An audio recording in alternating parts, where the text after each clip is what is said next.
Et bonjour à tous.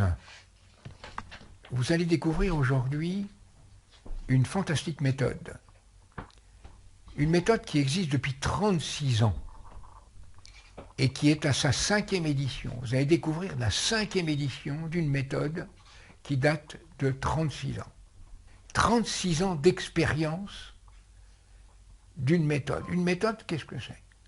Une méthode, c'est un procédé scientifique qui se fonde sur des principes théoriques et sur un certain nombre d'exercices pratiques.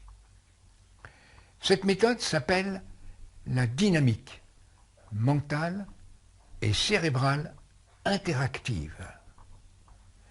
C'est une méthode qui est construite à partir de la neuroscience. La neuroscience, c'est la science qui étudie la relation de l'esprit et du cerveau. Cette méthode, je l'ai inventée pour moi. Je l'ai inventée à une période de mon existence la plus difficile qui soit. En effet, c'est une période, il y a 36 ans, en mars 1973, j'avais tout perdu. Je me suis retrouvé complètement démuni de tout, avec des problèmes de santé inimaginables, avec également des difficultés relationnelles. Quand vous êtes dans une situation au fond du trou, il n'y a plus de relations, il n'y a plus de vie sociale, il n'y a plus de vie familiale, il n'y a plus d'activité professionnelle. On est au fond du fond. Il n'y a plus de projet, il n'y a plus de visibilité dans la vie. Et on va même jusqu'à un effondrement de toute la vie financière. Voilà les conditions dans lesquelles cette étonnante méthode, vous allez le découvrir, a été inventée. Alors je l'ai inventée pour moi. Je l'ai inventée à une période où, comme je vous le disais, je n'avais plus rien. En effet, je venais d'avoir un accident et cet accident avait effondré littéralement mon existence. Ce qui est très important, c'est que j'avais tout tenté, tout essayé. Pourquoi? Parce que j'avais une expérience de tout ce qui était développement personnel. J'avais une très grande expérience de toutes les techniques mentales inimaginables, l'hypnose, l'auto-hypnose, la sophrologie, j'étais sophrologue. Eh bien, je peux dire qu'aucune technique mentale, aucune technique de relaxation n'arrivait au bout de cette détresse dans laquelle je me trouvais. Chaque jour, je m'entraînais. Je me suis aperçu que j'avais un blocage de ma respiration. Alors naturellement, les techniques de respiration, elles sont connues. Je les avais apprises. Rien ne semblait pouvoir me permettre de surmonter cette période si difficile. Alors, c'est à ce moment-là que je me suis dit, mais il faut que je fasse quelque chose. Alors, je m'en suis remis, je pense complètement à cette dimension inconsciente que je connaissais, que je savais qui existait, que j'utilisais. Je pratiquais des techniques tous les jours, et il ne se passait rien. C'est en prenant conscience que lorsque nous sommes dans une situation difficile, lorsque nous sommes dans un état de nervosité, lorsque nous sommes dans l'inquiétude, dans les préoccupations, dans les soucis, dans un mode de vie exigeant, eh bien nous allons avoir une conséquence, c'est que notre respiration va se bloquer. Alors j'ai cherché à savoir comment et pourquoi cette respiration se bloquait. Eh bien se bloquait à cause de mon état d'esprit. Autrement dit, mon état d'esprit n'était pas bon. J'avais le déni de moi-même. J'étais persuadé que j'étais très positif dans mon existence. que je n'avais qu'à penser de manière positive, que des émotions positives allaient s'exprimer, eh bien là, dans cet état où je me trouvais, j'étais en fait dans un état d'esprit qui n'était pas bon. Et donc c'est l'état d'esprit qui va gérer tout. Autrement dit, si mon état d'esprit est bon, mon cerveau fonctionne bien. Si mon état d'esprit est perturbé et altéré, mon cerveau dysfonctionne. Voilà qu'a été ma prise de conscience, la notion de fonctionnement et de dysfonctionnement de mon cerveau. Eh bien, ce fonctionnement et ce dysfonctionnement, pourquoi suis-je passé d'un fonctionnement à un dysfonctionnement? J'en étais entièrement responsable. C'était mon état d'esprit du moment qui faisait que mon cerveau montait en pression. Est-ce que j'en étais conscient? Absolument pas. Je savais, j'avais fait 10 années d'études, dont plusieurs années sur le fonctionnement du cerveau. Eh bien, je dois dire que je n'en savais pas grand-chose. Et que c'est l'expérience qui allait m'amener sur une méthode à laquelle je n'avais jamais pensé. Autrement dit, comment remettre en fonctionnement un cerveau qui dysfonctionne? Et pourquoi dysfonctionne-t-il ce cerveau? Savez-vous que tous les jours, et même la nuit, votre cerveau dysfonctionne? Un cerveau qui dysfonctionne, c'est un cerveau qui monte en pression. La montée en pression va provoquer une tension intérieure. Cette tension intérieure va déséquilibrer le cerveau. Et ce déséquilibre du cerveau va se traduire par un état de conscience qui est perturbé et altéré, que l'on appelle le stress. Or, j'étais dans un état de stress qui était, mais d'une intensité que je n'avais même pas envisagée pour, pourtant, toute l'expérience que je pouvais avoir, aussi bien au niveau thérapeutique, puisque j'avais une formation de thérapeute, que j'avais une pratique de thérapeute, eh bien, je me suis aperçu que tout était à revoir. Alors d'abord, lorsque nous sommes dans un état de nervosité, un simple état de nervosité, quand nous sommes inquiets, quand nous sommes préoccupés, quand nous sommes soucieux, quand nous sommes face à des difficultés qui nous paraissent insurmontables, quand nous sommes dans un mode de vie exigeant, eh bien, je dois dire que le cerveau monte en pression.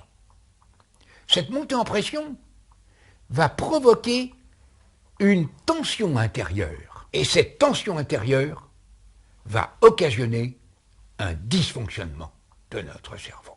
Alors, c'est ce qui a été le sujet de mon invention. En effet, je me suis dit, mais qu'est-ce que fait le cerveau? Le cerveau, il obéit à un principe très précis, qui est la rythmicité. Or, cette rythmicité, on la trouve partout. On la trouve dans la nature, on la trouve dans notre biologie, on la trouve dans les marées. Eh bien, il faut que vous sachiez que c'est le mécanisme des marées qui m'a fait penser que le flux des marées pouvait être comparé au flux de ma respiration. Et c'est ainsi que j'ai inventé cette méthode qui m'a permis de débloquer la situation, qui m'a permis de comprendre pourquoi ma respiration s'était détériorée, pourquoi je n'arrivais pas, malgré toutes les techniques de respiration que je pratiquais, à pouvoir respirer complètement. Or, respirer complètement, c'est quoi? C'est respirer par le ventre, c'est respirer par les poumons, mais c'est aussi respirer par le cerveau. Et c'est en pensant et en repensant à la respiration des nouveau-nés que j'avais déjà eu l'occasion, vous avez tous l'occasion de voir respirer un nouveau-né. Regardez comment respire un nouveau-né, observez. Ainsi, quand vous rentrez dans une clinique et que le petit bébé dort dans son berceau, on a l'impression qu'on a une harmonie dans la pièce. En effet, observons un bébé en train de dormir. Nous ne voyons qu'un seul mouvement respiratoire, le petit ventre qui se soulève. Et puis, si nous observons attentivement, on va s'apercevoir que le petit enfant va respirer par ses poumons, mais de façon complètement inconsciente. Et si nous observons plus attentivement un nouveau-né qui dort, alors nous pouvons voir que ce flux de la respiration, comme le flux des marées, la respiration monte, c'est le flux de la respiration. Le nouveau-né va avoir ce flux de la respiration qui va monter jusqu'au cerveau. Si vous observez attentivement ce nouveau-né qui dort, vous allez vous apercevoir que ses petits yeux bougent, tout doucement, tranquillement, sans aucun mouvement brusque. Et qu'ensuite, le petit ventre se rentre et on peut constater une expiration longue et profonde. Si vous êtes tendu, si vous êtes nerveux, si vous êtes inquiet, si vous êtes préoccupé, si vous êtes en état de stress, le fait de sortir de la chambre, de ce petit nouveau-né en train de dormir, a rétabli le fonctionnement de votre cerveau.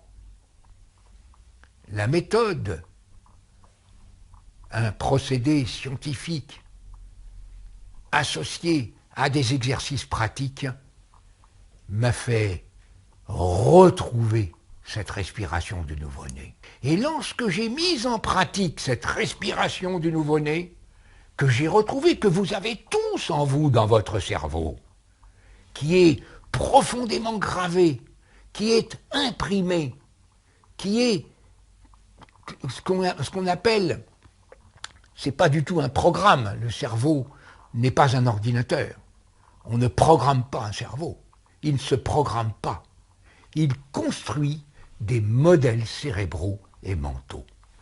Ce modèle cérébral et mental de la respiration du nouveau-né, nous l'avons tous et toutes en nous.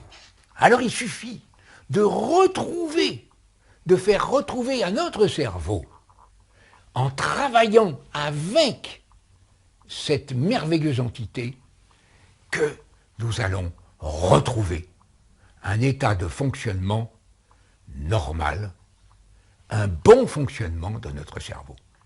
Ce qui va permettre de pouvoir protéger ce cerveau, de l'empêcher de dysfonctionner et aussi de lui permettre de mieux fonctionner et de mieux vieillir.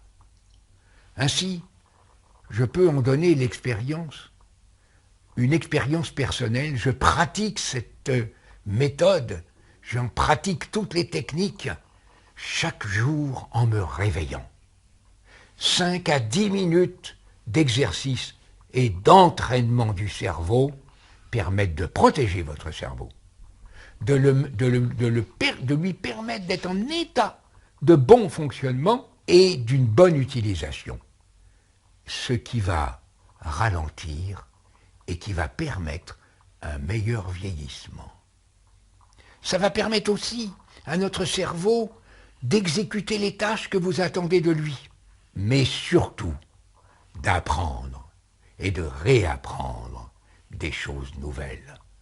Car ce sont deux fonctions totalement négligées du cerveau.